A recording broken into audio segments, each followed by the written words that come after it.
Hey y'all, so the first step is for you to create a Google site that you are going to host your web page on. And so you are literally going to type in Google Sites. Obviously, you'll be signed into your CMS account. Please make sure that you sign in to your CMS account so that it's able to be seen and to be shared. So once you do that, you just click on it and then you go to create a blank site and it'll pop up as a untitled site. Now, if you look where it says enter site name right here, you are just going to type in your first and last name.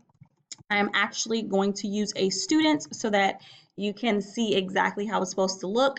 And so I'm just going to type in that first and last name, and then you are ready to go. That is your very first step.